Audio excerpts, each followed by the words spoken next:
Patris et Filii et Spiritus Sancti.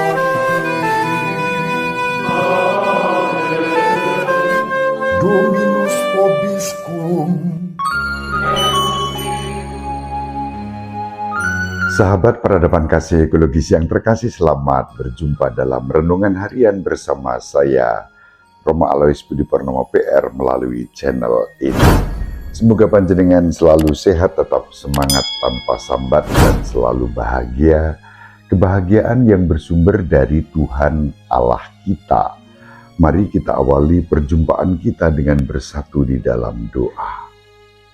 Allah Bapa yang Maha Kuasa, Engkau memerintah, maka segalanya terjadi. Semoga kami selalu bersyukur atas kebaikan dan kebijaksanaan-Mu, serta mengarahkan hati pada kehendak-Mu, dengan pengantaraan Tuhan kami Yesus Kristus Putra-Mu yang hidup dan berkuasa bersama Dikau, dalam persatuan Roh Kudus Allah sepanjang segala masa. Amin. Sahabat peradaban kasih ekologis yang terkasih, mari kita baca Injil Matius bab 20 ayat 1 sampai 16a. Sekali peristiwa, Yesus mengemukakan perumpamaan berikut kepada murid-muridnya. Hal kerajaan surga itu seperti seorang tuan rumah yang pagi-pagi benar keluar mencari pekerja untuk kebun anggurnya. Setelah sepakat dengan para pekerja mengenai upah sedinar sehari, ia menyuruh mereka ke kebun anggurnya. Kira-kira pukul 9 pagi ia keluar pula, dan dilihatnya ada orang-orang lain menganggur di pasar. Katanya kepada mereka, "Pergi jugalah kalian ke kebun anggurku, dan aku akan memberimu apa yang pantas." Dan mereka pun pergi. Kira-kira pukul 12 dan pukul 3 sore, ia keluar pula dan berbuat seperti tadi. Kira-kira pukul 5 sore, ia keluar lagi dan mendapati orang-orang lain pula. Lalu katanya kepada mereka, "Mengapa kalian menganggur saja di sini sepanjang hari?" Jawab mereka, "Tidak ada orang yang mengupah kami." Kata orang itu, "Pergilah kalian juga ke kebun anggurku." Ketika hari sudah malam, berkatalah tuan itu kepada mandornya, "Panggillah sekalian pekerja dan bayarlah upahnya, mulai dari yang masuk terakhir sampai kepada yang masuk terdahulu." Maka datanglah mereka yang mulai bekerja kira-kira pukul 5 sore, dan mereka masing-masing menerima 1 dinar.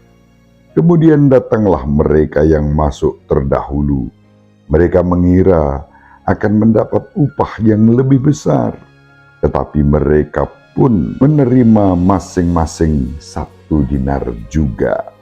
Ketika menerimanya, mereka bersungut-sungut kepada tuan itu, katanya, "Mereka yang masuk paling akhir ini hanya bekerja 1 jam, dan engkau menyamakan mereka dengan kami yang sehari suntuk bekerja berat dan menanggung panas terik matahari." Tetapi tuan itu menjawab salah seorang dari mereka, "Saudara, aku tidak berlaku tidak adil terhadapmu. Bukankah kita telah sepakat sedinar sehari? Ambillah bagianmu dan pergilah. Aku mau memberikan kepada orang yang masuk terakhir ini sama seperti kepadamu. Tidakkah aku bebas mempergunakan milikku menurut kehendak hatiku? Atau iri hatikah engkau karena aku murah hati?" Demikianlah yang terakhir menjadi yang terdahulu, dan yang terdahulu menjadi yang terakhir. Demikianlah sabda Tuhan. Terpujilah Kristus. Sahabat peradaban kasih ekologis yang terkasih, Injil yang diwartakan kepada kita pada hari ini memang memiliki keunikan Pertama, menampilkan satu kemurahan hati pemilik kebun anggur kepada para pekerjanya. Yang kedua, kemurahan hati itu memang bisa menimbulkan sikap iri dari orang-orang tertentu, apalagi yang merasa diri berhak atas apa yang mereka pikirkan. Dan yang ketiga, kita diajak untuk mengalami bagaimana keadilan Allah dan kemurahan hatinya itu tidak sama seperti yang kita pikirkan, yang dipikirkan oleh manusia. Allah secara bebas menganugerahkan kemurahan hati dan keadilan kepada siapa saja yang dikehendakinya, termasuk yang masuk terakhir pun mendapatkan rahmat dan berkat yang sama dibandingkan dengan yang datang dan bekerja lebih dahulu dari pagi sampai petang. Sahabat peradaban kasih ekologis yang terkasih, melalui pewartaan Injil pada hari ini pertama-tama kita diajak untuk bersyukur. Bersyukur karena kita memiliki Allah yang adil seturut kerahimannya. Keadilan Allah tidak didasarkan pada baik buruk, kerja keras, tidak kerja keras, seturut ukuran manusia.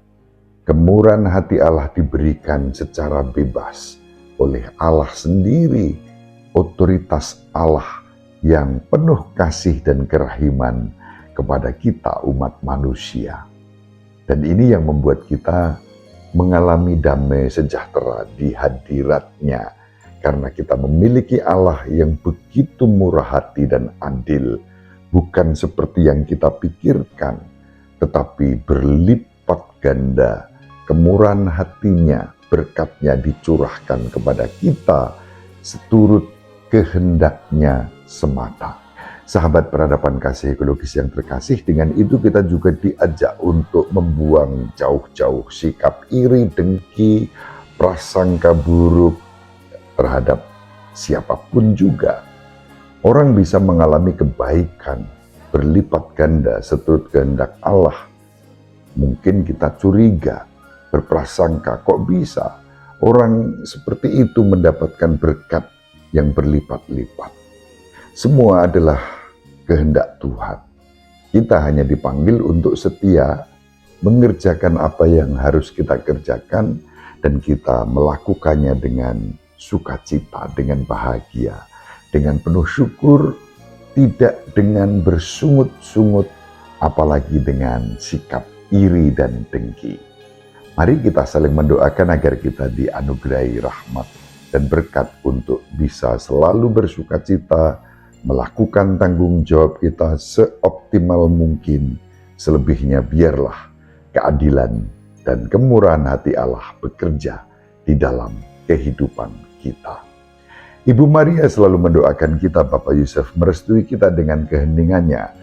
Semoga panjenengan semua sahabat peradaban kasih ekologis yang terkasih bersama seluruh anggota keluarga dimanapun berada, dibimbing, dilindungi, dan diberkati oleh Allah yang Maha Kuasa, Bapa dan Putra dan Roh Kudus. Amin. Terima kasih, salam sehat, tetap semangat tanpa sambat, selalu bahagia, kebahagiaan yang bersumber dari Tuhan Allah kita. Salve, shalom, salam sejahtera, berkah dalam. Sahabat peradaban kasih yang terkasih, sampai jumpa pada episode berikutnya. Terima kasih atas kebersamaan kita. Salam peradaban kasih ekologis, berkah dalam.